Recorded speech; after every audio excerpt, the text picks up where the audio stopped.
yang berjudul Membangun Budaya Positif di Sekolah. Nanti itu akan dibawakan oleh CGP Angkatan 11, Ibu Nila Puspita Dewi. Untuk kesempatannya dan waktu yang persilahkan. Baik, terima kasih kepada pembicara. Selamat pagi Bapak Ibu semuanya. Baik, yang akan awali dengan pembukaan pengajian Jumat. Om Swastiastu. Assalamualaikum warahmatullahi wabarakatuh. Salam sejahtera untuk kita semua. Baik, terima kasih Bapak Ibu Guru yang sudah berkesempatan hadir pada hari ini. Saya akan memaparkan tentang diseminasi budaya positif yang ada di sekolah. Nah, budaya positif di sekolah itu sangat penting untuk kita terapkan. Nah, dari yang sudah saya pelajari di CGP Angkatan 11 ini, dari modul 1 sampai dengan modul 4 itu ada refleksi filosofi pendidikan Ki Hajar Dewantara, di mana yang kita diajarkan untuk menuntun siswa untuk mencapai keinginan siswa dalam belajar, tidak menuntut, tapi menuntun. Kemudian ada nilai-nilai dan peran guru penggerak. Apa saja nilai-nilai dan peran guru penggerak yang kita pelajari dan nantinya akan diterapkan di sekolah. Kemudian ada visi guru penggerak. Apa visi guru penggerak itu? Nah, visi dari guru penggerak itu membuat suatu visi untuk membangun suatu untuk meningkatkan dari pendidikan yang ada di sekolah. Dan yang modul 4 ini yaitu budaya positif yang akan Tiang paparkan.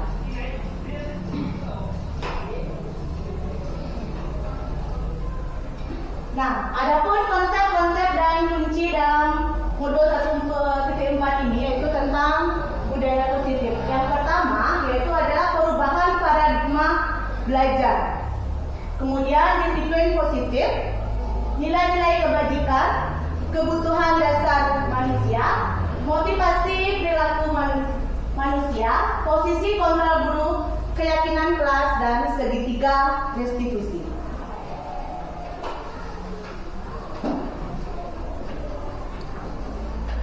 Nah, yang pertama yaitu tentang perubahan paradigma baru. Di perubahan paradigma baru ini, yaitu pembelajaran dengan paradigma baru merupakan pembelajaran yang dirancang berdasarkan prinsip pembelajaran diferensiasi, sehingga murid dapat belajar sesuai dengan kebutuhannya berdasarkan tahap perkembangan untuk mewujudkan profil pelajar Pancasila. Nah, maksudnya pembelajaran berdiferensiasi itu kita bisa mengelompokkan siswa sesuai dengan kebutuhannya. Apakah siswa itu belajar dengan audio, belajar dengan kinestetik, atau mungkin belajar dengan yang lainnya yang diinginkan siswa untuk mendapat nilai nanti sehingga siswa itu bisa meraih dengan nilai yang terbaiknya. Selanjutnya, nah saya di sini akan membuat suatu kegiatan untuk menambah semangat kita dulu, Nah di sini saya akan mengajak Bapak Ibu semuanya mengepalkan tangan. Nah, mengepalkan tangan. Nanti satu, jadi dulu pasangan dua, ya pasangan. Nah, yang satu mengepalkan tangan, yang satunya merayu atau menggoda temannya. Ya.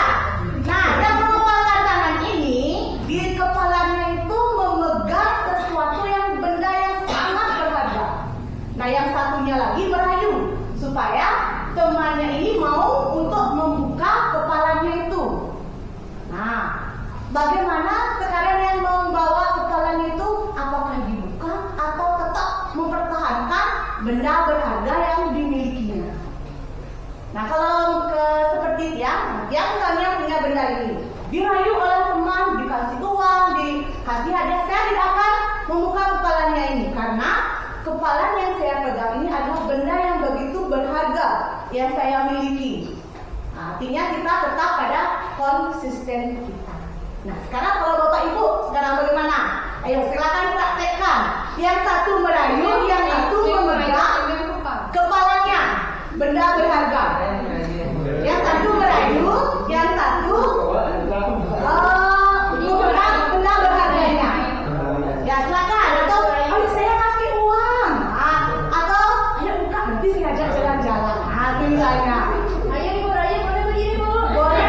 Ya, silakan. Boleh. Silakan dikeluarkan dari kembangnya.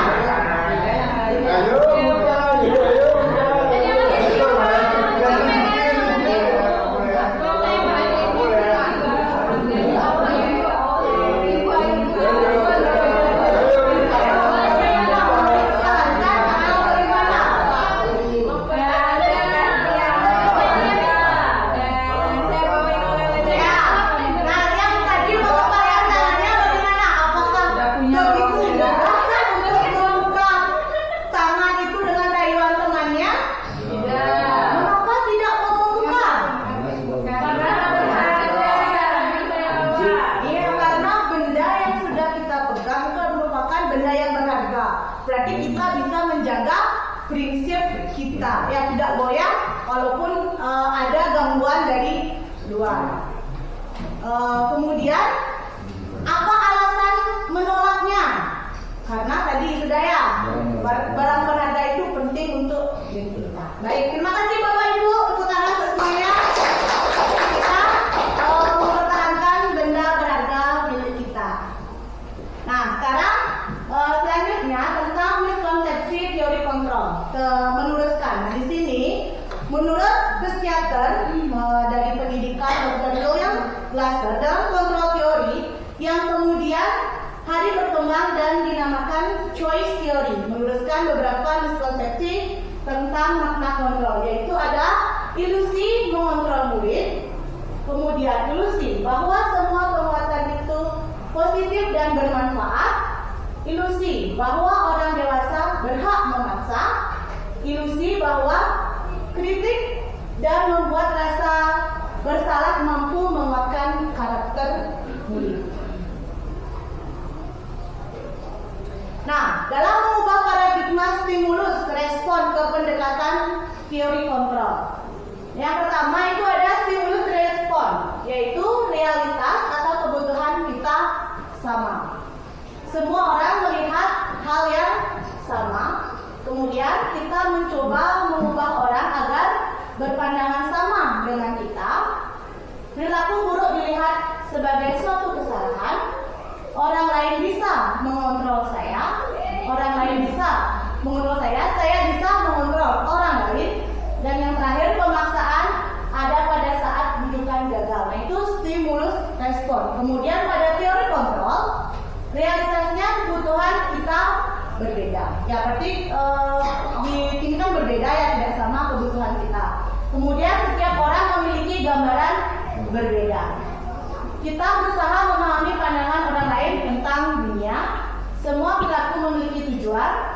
Hanya ada yang bisa mengontrol diri Anda. Kemudian Anda tidak bisa mengontrol orang lain.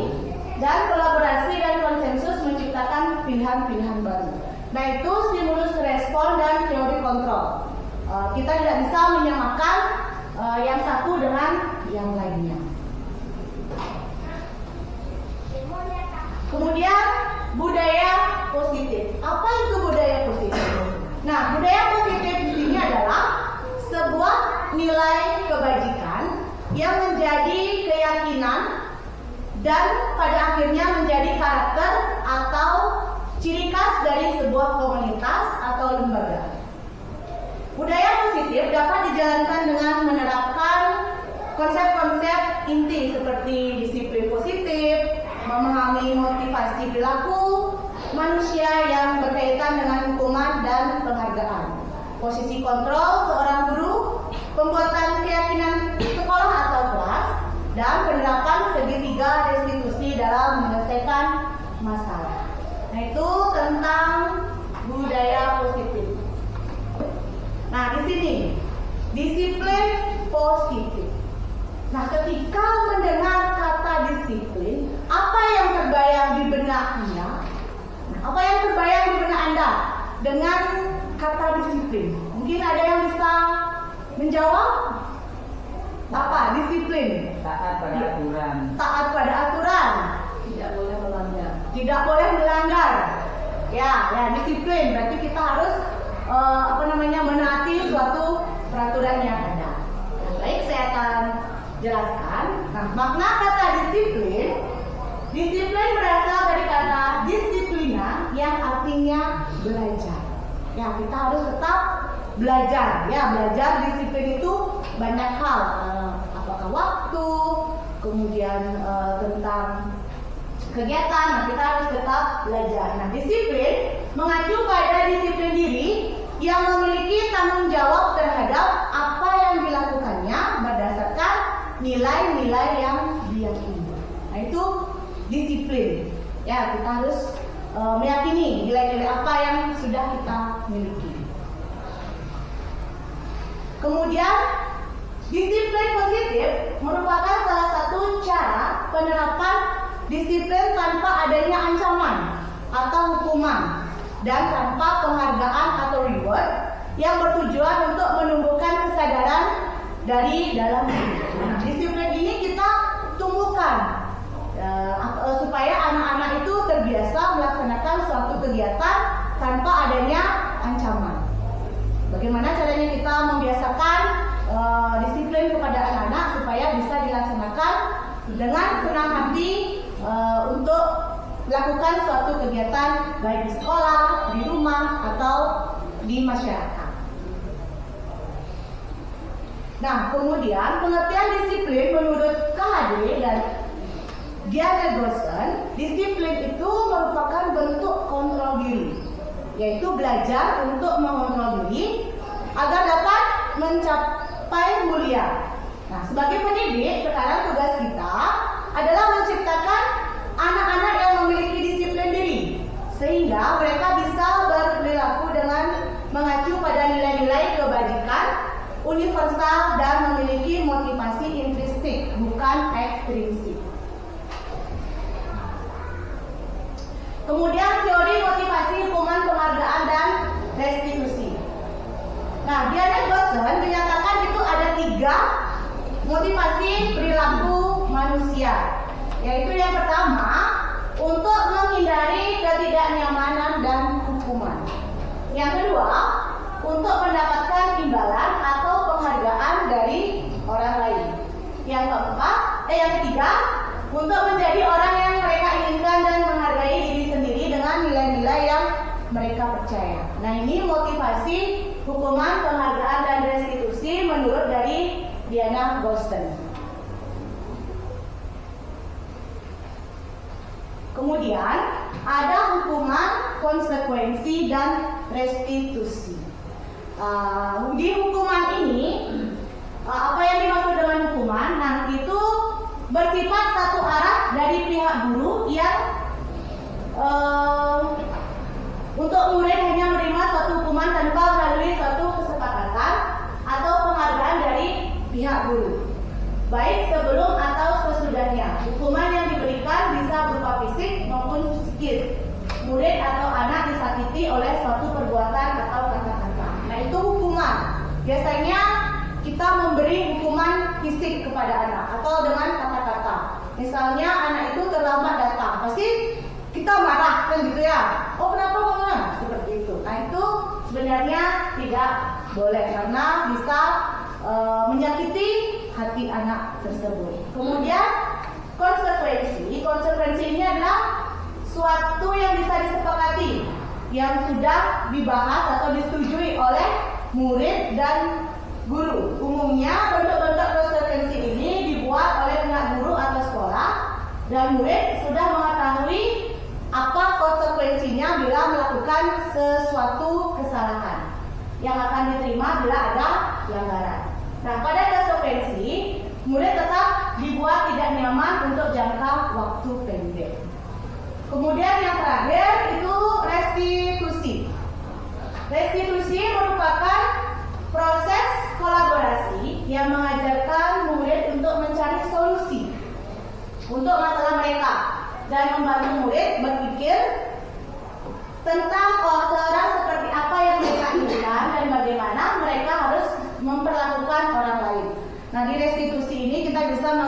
kemudian berdiskusi face to face gitu mungkin ya, apa permasalahan yang dihadapi, kemudian kita mencari solusinya bersama-sama dan memberikan jalan yang terbaik kepada siswa supaya tidak mengulangi kesalahan tersebut. Nah, seperti itu. Nah, kemudian tujuan dari disiplin positif ini itu sebagai pendidik, tujuan kita adalah untuk menciptakan peserta didik yang memiliki disiplin diri dan memiliki motivasi intrinsik dalam perubahan perilaku ke arah yang lebih baik, sehingga perilaku mereka mengacu pada nilai-nilai kebajikan universal. Kita di sini harus menanamkan nilai disiplin positifnya supaya anak-anak itu percaya diri dan berani untuk melakukan sesuatu tapi tidak melanggar aturan-aturan dan atau norma yang ada. Mereka bisa disiplin akan waktu, disiplin akan semua segalanya dalam berkegiatan. Kemudian nilai-nilai kebajikan. Nah, adapun nilai-nilai kebajikan yang diterapkan itu nanti bisa seperti profil pelajar Pancasila, yaitu beriman, bertakwa kepada Tuhan Yang Maha Esa, berakhlak mulia, bergotong royong, mandiri, kreatif, dan kritis. Nah, kita bisa menanamkan nilai profil pelajar Pancasila kepada siswa supaya mereka dekat dengan Tuhan, bisa bergotong royong, bekerja sama dengan teman-temannya, kemudian mandiri dalam melaksanakan sesuatu kegiatan, kemudian kreatif, membuat aneka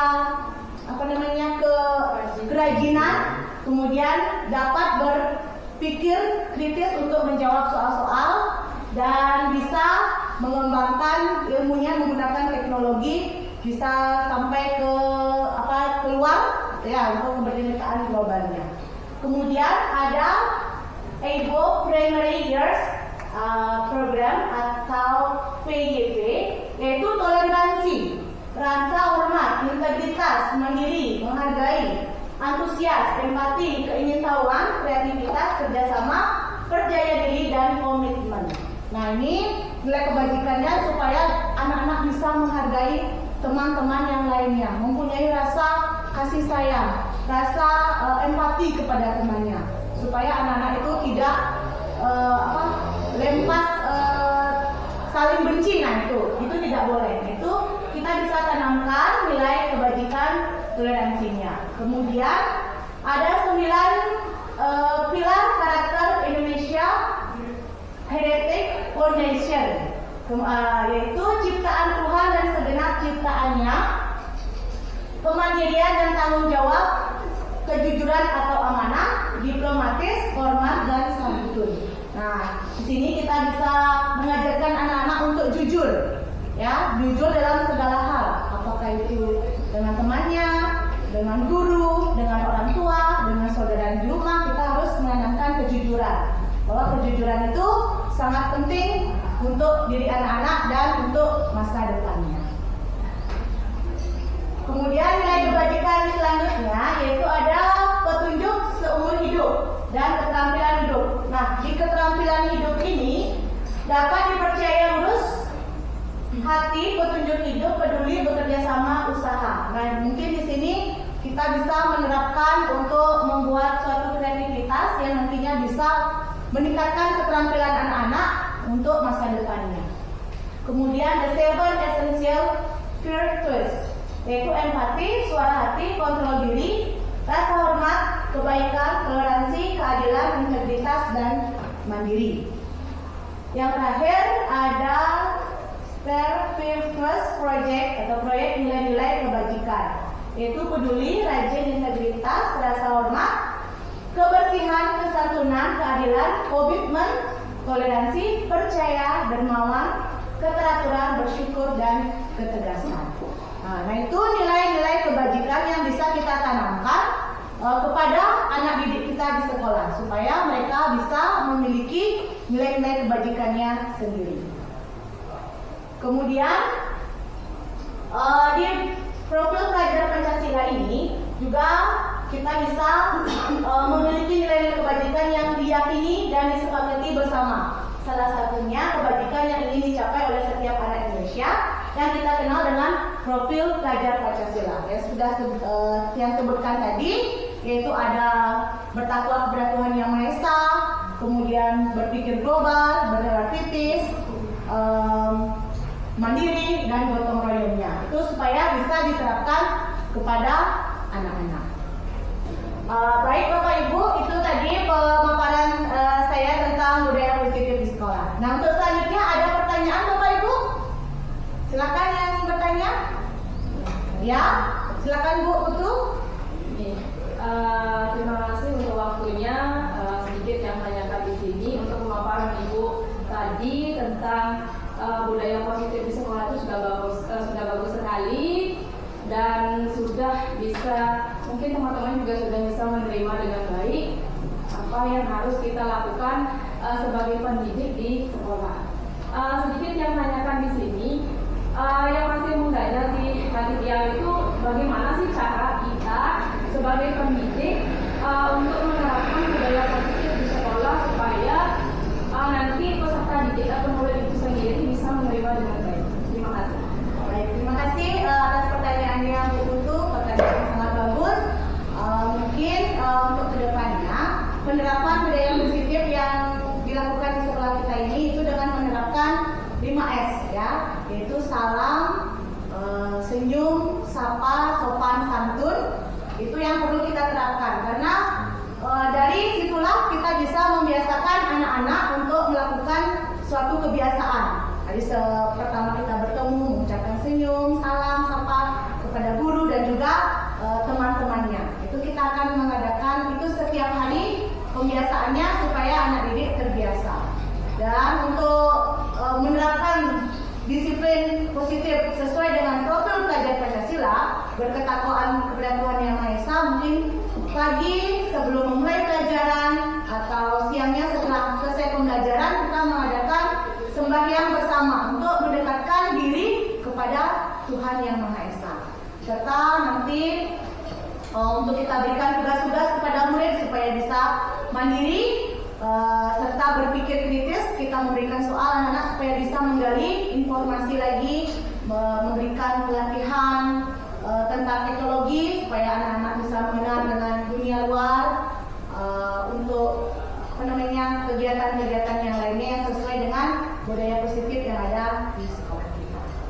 Baik, ada lagi? Ya, kalau tidak, saya ucapkan terima kasih atas kehadiran Bapak Ibu hari ini yang sudah bersedia mendengarkan pemaparan tentang budaya positif yang hari ini. Baik Bapak Ibu, kelihatannya kurang bersemangat mungkin ya. Baik, tiap wajah ice breaking dulu sebentar ya. Coba berdiri semuanya dulu Bapak Ibu untuk meregangkan otot kita. Baik, dia akan ajak ice breaking supaya meregangkan tangan, mulut kita juga. Baik, dengan mungkin ada yang tahu lagu Buka Tutup? Ada? Ya saya contohkan ya.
profil pelajar Pancasila. Nah, di sini kita bagaimana caranya nanti untuk kedepannya mendidik anak-anak supaya melakukan kebiasaan-kebiasaan budaya positif untuk penerapannya di kehidupan sehari-hari. Seperti yang sudah saya sampaikan tadi dengan 5S, yaitu senyum, salam, sapa, sopan santun yang bisa kita terapkan kepada siswa sehingga bisa dilaksanakan setiap harinya. Nah itu dari kegiatan kita hari ini yang bisa sampaikan kepada Bapak Ibu semuanya, semoga bisa bermanfaat dan bisa diterapkan di sekolah kita. Akhir kata, saya mengucapkan terima kasih banyak kepada Bapak Ibu semuanya yang sudah berkenan hadir pada kesempatan hari ini di berbagi praktik baik yaitu budaya positif yang ada di sekolah kita. Adapun kata yang tidak disengaja maupun disengaja yang ucapkan, saya mohon maaf yang sebesar-besarnya. Akhirnya saya tutup dengan Rama Santi. Om Santi Santi Santi Om. Saya kembalikan kepada pembawa acara.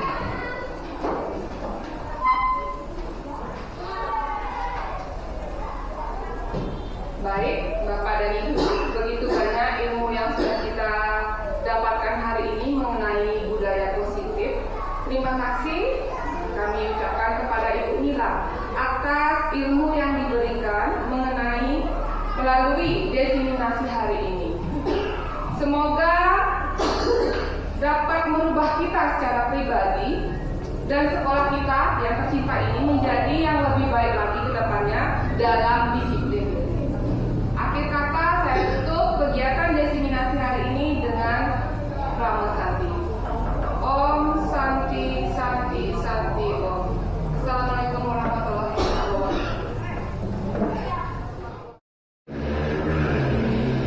Om Swastiastu. Assalamualaikum warahmatullahi wabarakatuh. Selamat siang Bapak Ibu. Terima kasih kami ucapkan atas kehadirannya siang hari ini. Pada kesempatan ini, teman kita dari CGP Angkatan 11, Ibu Widyasari, akan memberikan diseminasi tentang membangun budaya positif di sekolah. Langsung saja, waktu dan tempat kami persilakan Ibu.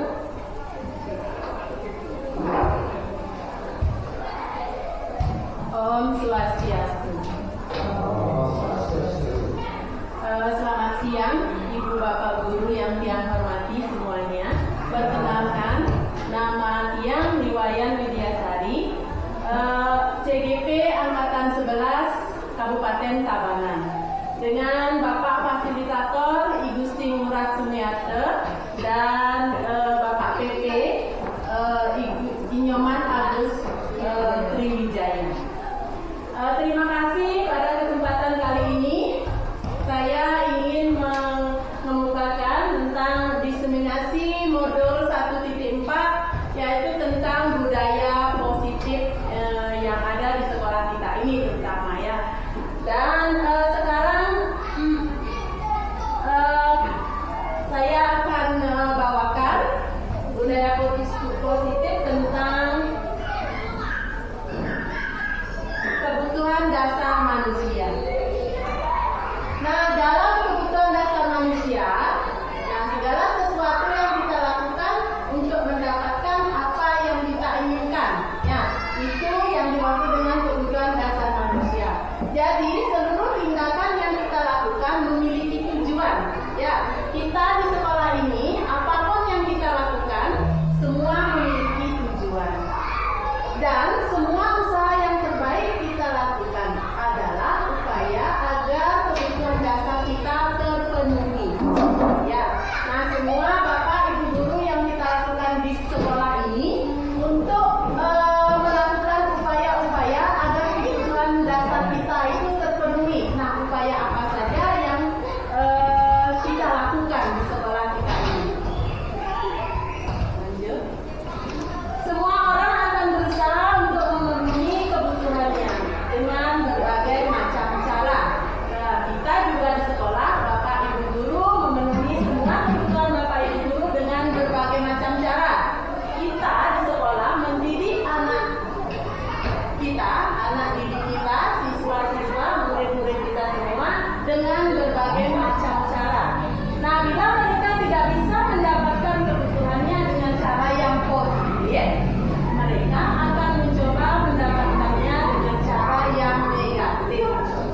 Terus yang kedua, kasih sayang dan merasa diterima.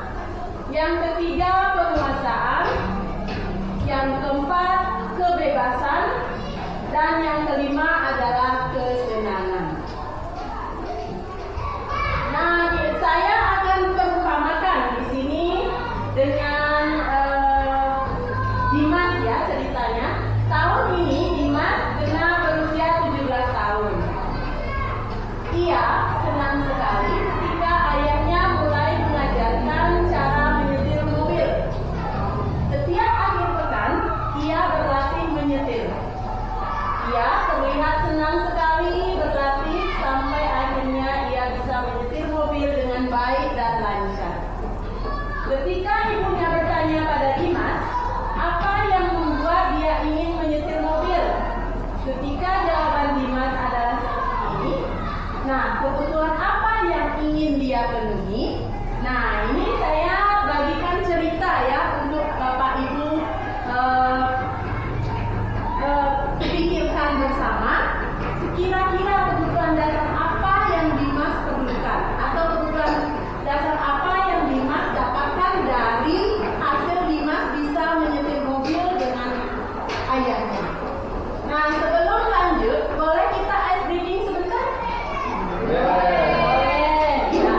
Nah, sekarang karena kita ini dihadapkan dengan berbagai macam tuntutan di sekolah ya, terutama tuntutan kebutuhan dasar untuk anak didik kita di sekolah.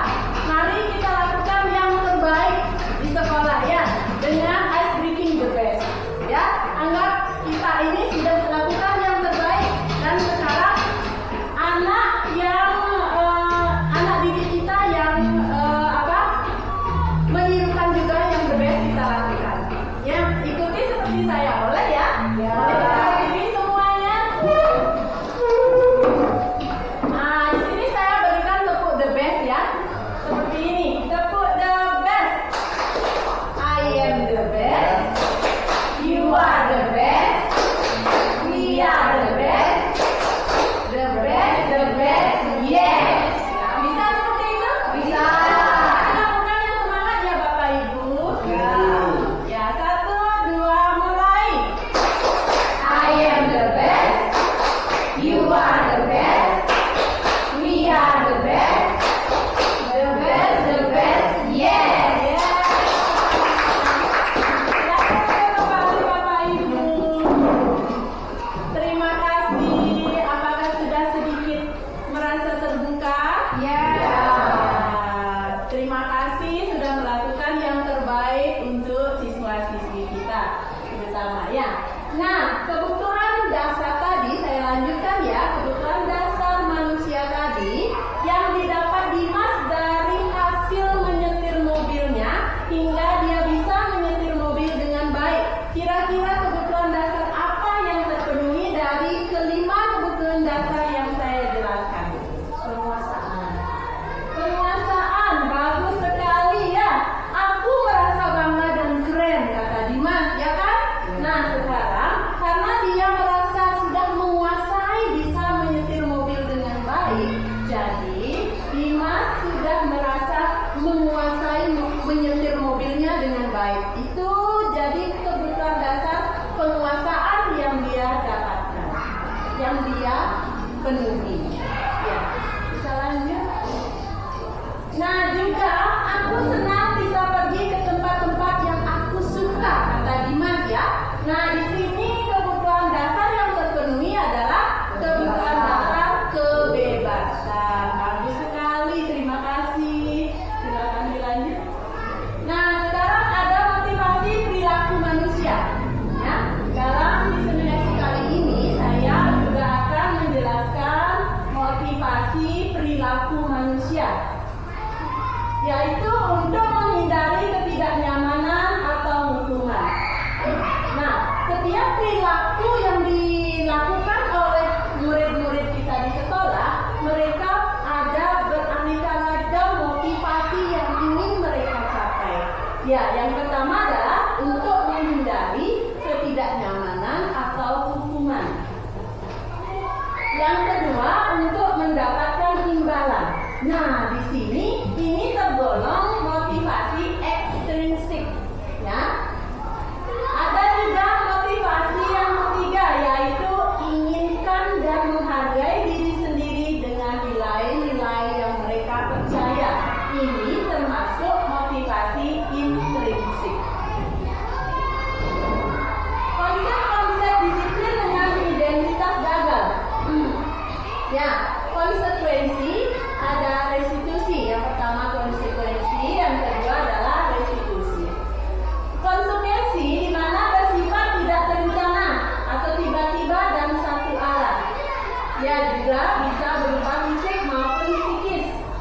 Dan yang ketiga, murid merasa tersakiti. Terus yang mana termasuk restitusi? Ya, restitusi hanya efektif dalam jangka waktu pendek. Terus yang kedua, dapat merusak hubungan. Yang ketiga, mengurangi ketepatan. Yang keempat, menurunkan kualitas. Yang kelima, mematikan kreativitas.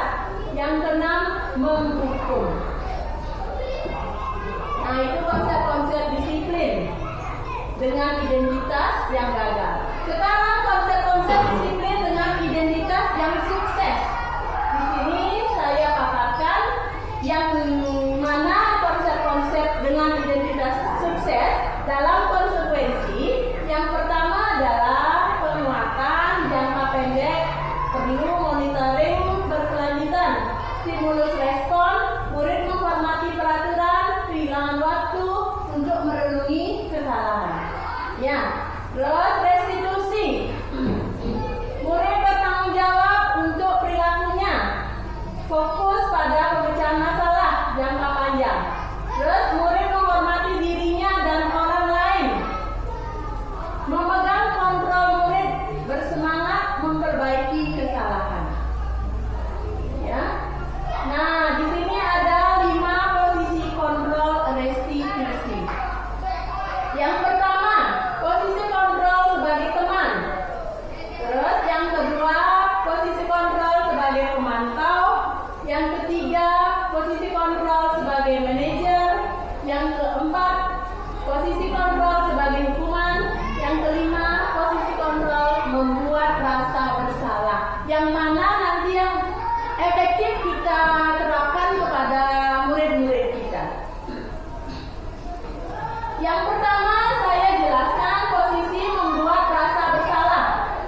Ya, teknik menerapkan posisi ini adalah dengan cara mengeluarkan suara yang lembut.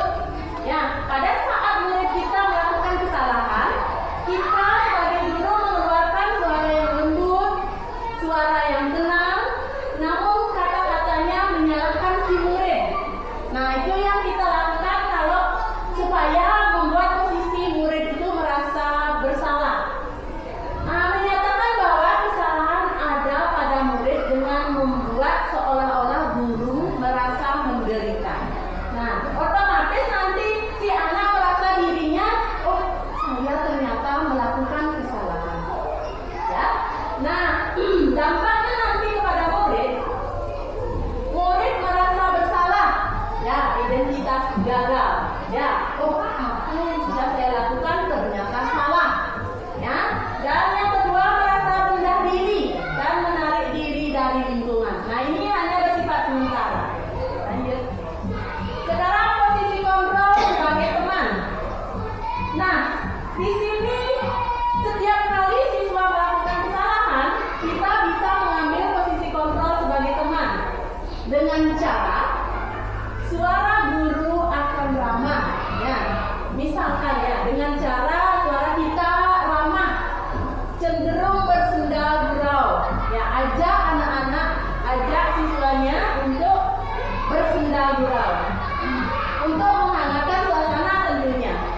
Dan murid akan merasa senang, ramah dan akrab dengan gurunya. Nah, ini posisi kontrol kita sebagai teman murid. Ya, kita diumpamakan guru, oh, saya bukan guru, saya temanmu. Nah, seperti itu dengan murid, dengan cara seperti guru akan ramah, cenderung bersenda gurau dan menghangatkan suasana. Dampak yang akan terjadi pada murid adalah murid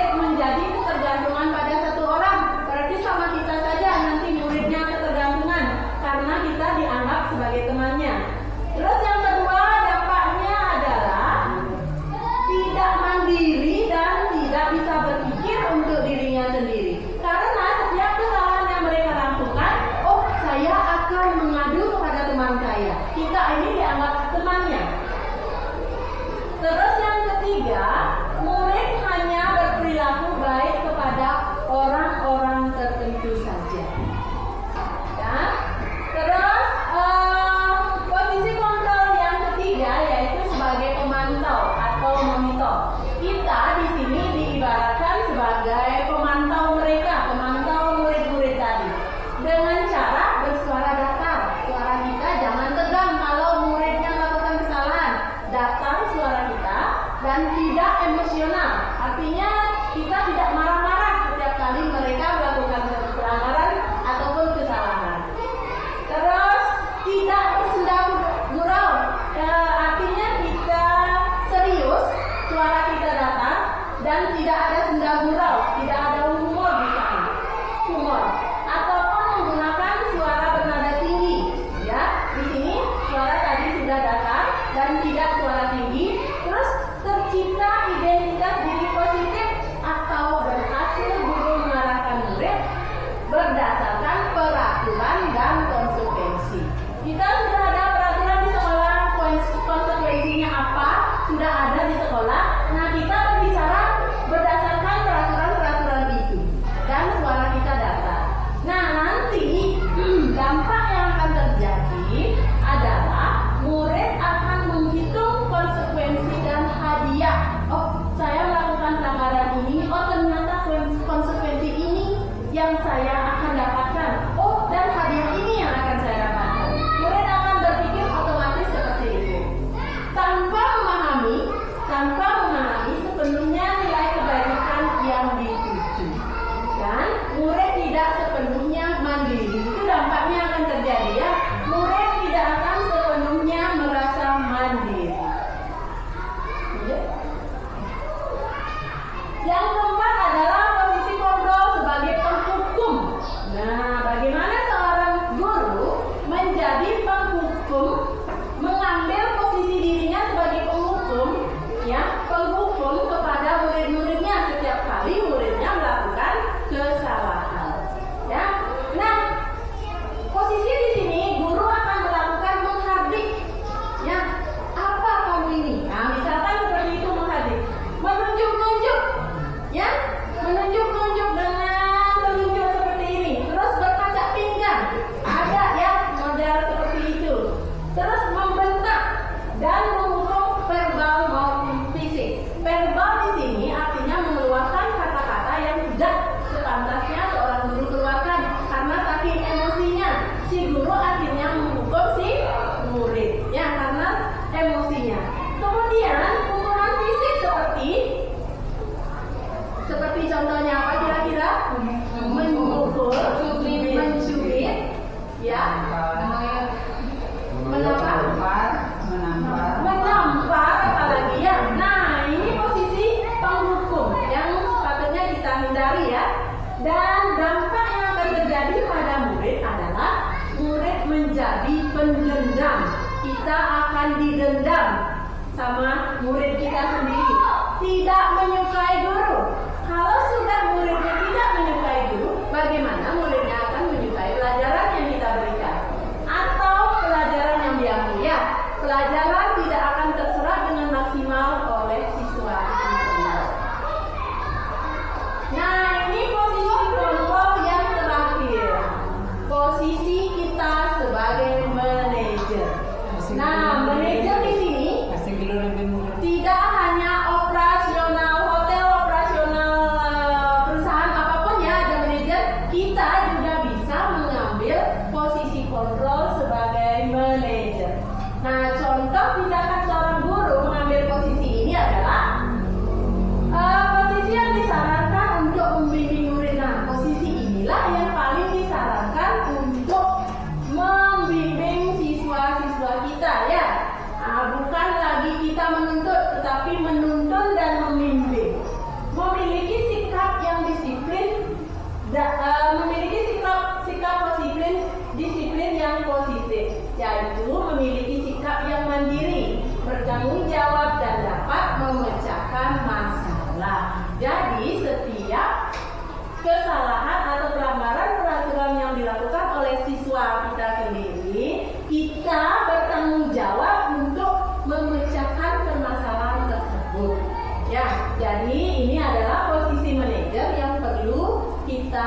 dapatkan untuk murid-murid kita. Dampaknya yang akan terjadi pada murid adalah murid mandiri dan percaya diri, ya, dan mendapatkan pemecahan masalah dari saran-saran kita tadi, dari saran yang kita berikan kepada siswa.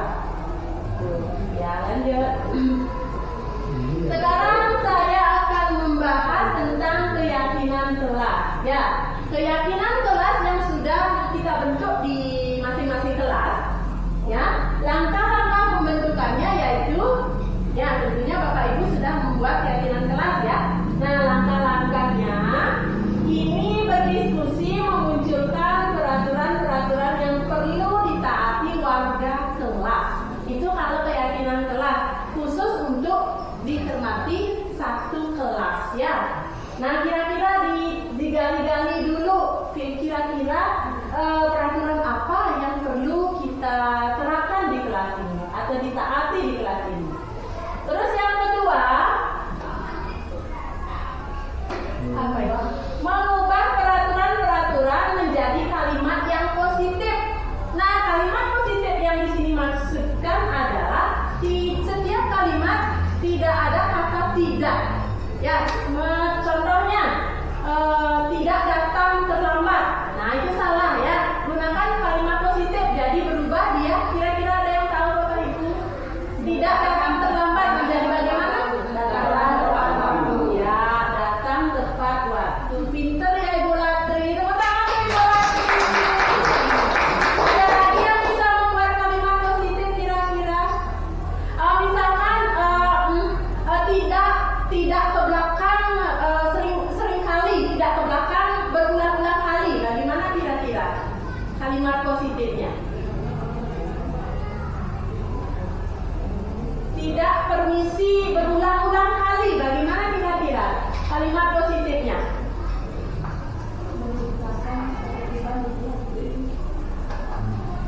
Menghargai pembelajaran saat itu.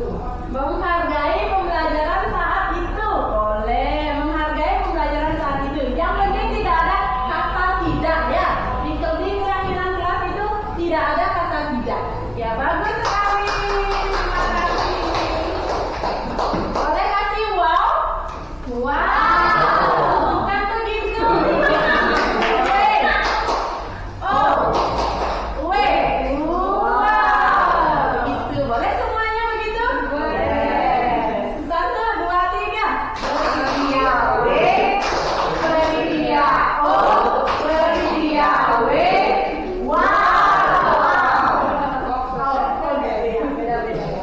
Terus yang ketiga, saya lanjutkan ya. Yang ketiga, mengubah peraturan menjadi nilai-nilai kebajikan atau keyakinan kelas. Ya. Terus yang keempat, berdiskusi mengenai gambaran perilaku yang mencerminkan keyakinan kelas. Terus yang kelima, berdiskusi mengenai peran seluruh warga kelas. Nah, di dalam satu kelas itu ada struktur kelas ya. Mereka harus menjalankan perannya masing-masing. Dan yang terakhir adalah meninjau ulang keyakinan kelas yang kemudian dipublikasikan. Nah, setiap keyakinan kelas yang dibuat oleh warga kelas itu harus dipublikasikan dengan cara membuat keyakinan kelas berupa apa? Berupa poster misalkan ya, ditempel di dinding kelasnya masing-masing. Lanjut. Sekarang segitiga restitusi. Nah, sekarang segitiga restitusi ini maksudnya adalah bagaimana seorang guru memecahkan masalah pada satu pelanggaran yang dilakukan oleh siswa. Misalkan tentu saja siswa kita itu melakukan berbagai macam kesalahan ya, baik kesalahan yang sengaja maupun tidak sengaja.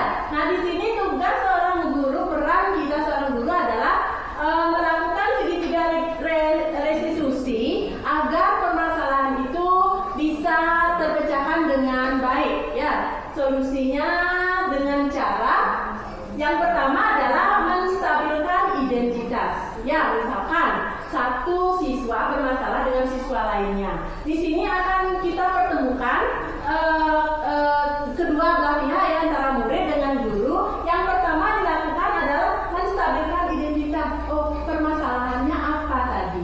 Ya, seperti itu contoh-contoh pertanyaannya. Dan yang kedua adalah validasi kebutuhan. Apa yang kamu lakukan? Tujuannya untuk apa? Kita mengerti dulu keadaan muridnya. Jangan langsung membentak. Yang ketiga, menanyakan keyakinan. Yang menanyakan keyakinan ini adalah kamu sudah melakukan pelanggaran ini, sebenarnya keyakinan yang mana kamu langgar? Ya, dengan keyakinan kelas tadi, kita bisa menanyakan ke siswanya, keyakinan yang mana tadi kamu langgar? Ya, kalau mereka sudah paham, oh saya sudah melanggar keyakinan, mereka tanyakan kembali apa yang seharusnya kamu lakukan. Ya, otomatis kalau siswanya sudah mengeluarkan ide, oh saya harus menanyakan ini, saya harus melakukan ini Bu Guru, oh silakan. Ya, nah sekarang inilah pembelajaran kita yang berpihak kepada murid, tidak berpihak kepada guru. Sekarang murid melakukan permasalahan, silakan murid sendiri yang memecahkan permasalahan melalui keyakinan kelas yang sudah kita buat. Begitu. Lanjut.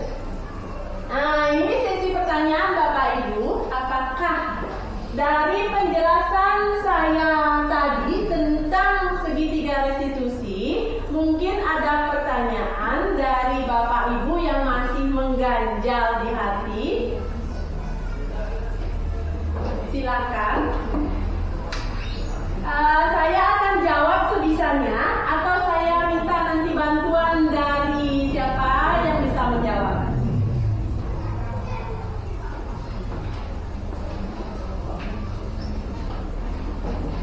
Ada pertanyaan? Ya. Ya, saya sedikit. Nah, mungkin dari pemaparan Ibu tadi itu, Ibu Widya sudah memberikan pemaparan yang sangat bagus sekali ya.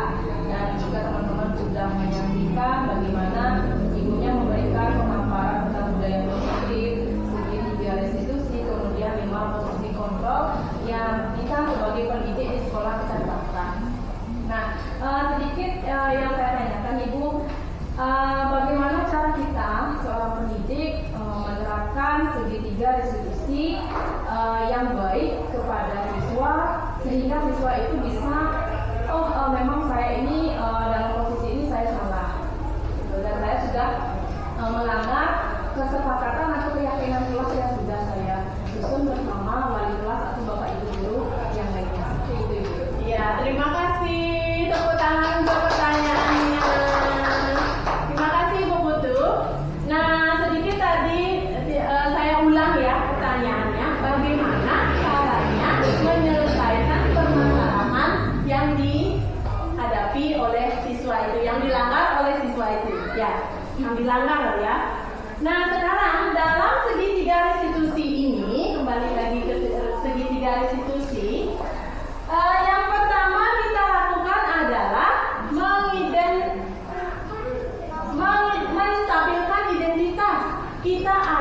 Kita panggil dulu siswanya, misalkan Dimas. Nah, Dimas tadi salah misalnya. Di sini kita akan menerapkan segitiga restitusi pada setiap pelanggaran yang dilakukan oleh siswa.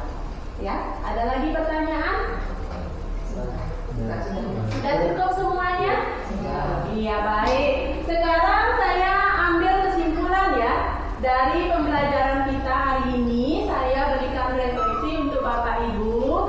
Jadi yang pertama kita pelajari adalah budaya positif, ya, budaya positif yang kita lakukan di sekolah. Terus yang kedua adalah 5 posisi kontrol, yang mana yang patut kita ambil, yang mana yang tidak patut kita lestarikan di sekolah kita ini.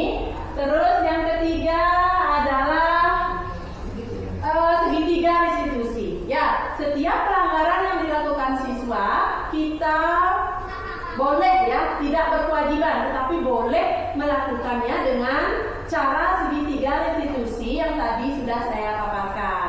Dan setiap permasalahan tidak semuanya harus diselesaikan dengan segitiga restitusi. terima kasih untuk kesempatan hari ini, kehadiran Bapak, Ibu, guru semuanya dalam diseminasi saya.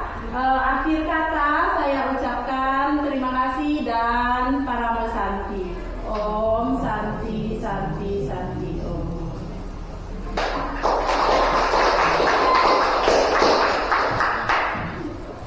Baik Bapak dan Ibu, ternyata membangun budaya positif di sekolah banyak sekali manfaatnya ya. Kita sebagai guru dan murid dapat menciptakan suasana belajar yang akan nyaman dan aman sehingga pembelajaran dapat berjalan dengan lancar. Terima kasih kepada Ibu Widyasari atas ilmu yang diberikan pada diseminasi hari ini. Semoga ilmu yang diberikan bermanfaat bagi kita semua. Akhir kata, tiang tutup dengan Paramo Santi. Om Santi, Santi, Santi, Om. Assalamualaikum warahmatullahi wabarakatuh.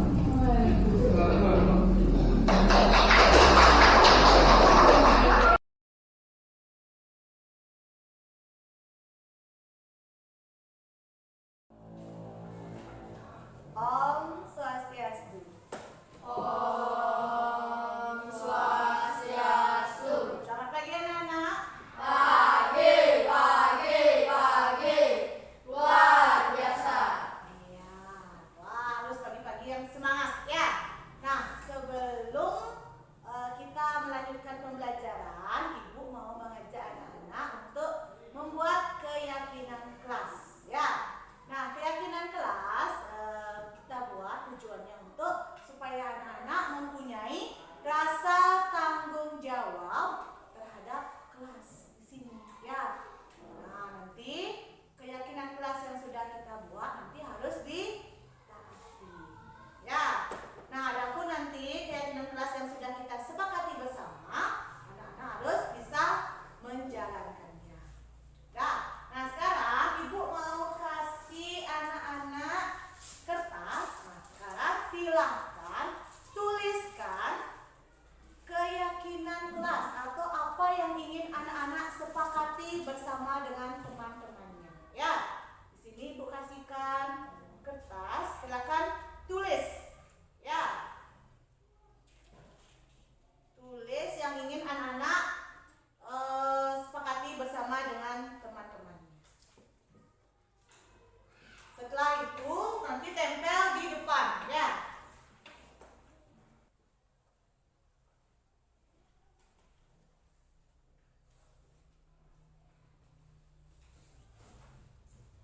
Ayo. Silakan.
teman-teman dan juga dengan teman yang lainnya harus saling menghormati, menaati peraturan yang ada. Nah, tidak boleh nanti anak-anak melanggar ya. Apapun peraturannya itu harus ditaati. Kemudian menjaga kebersamaan. Nah, anak-anak harus saling kerjasama, gotong royong. Dalam hal apa? Dalam hal kerja bakti, dalam hal piket itu kebersamaannya. Tidak boleh nanti saat belajar ulangan itu tidak boleh kerjasama. Ya, itu nyontek namanya. Tidak boleh.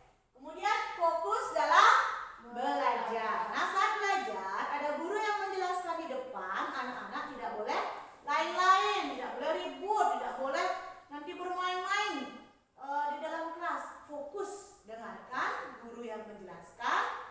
Caranya bahwa anak-anak melanggar peraturannya. Nanti ada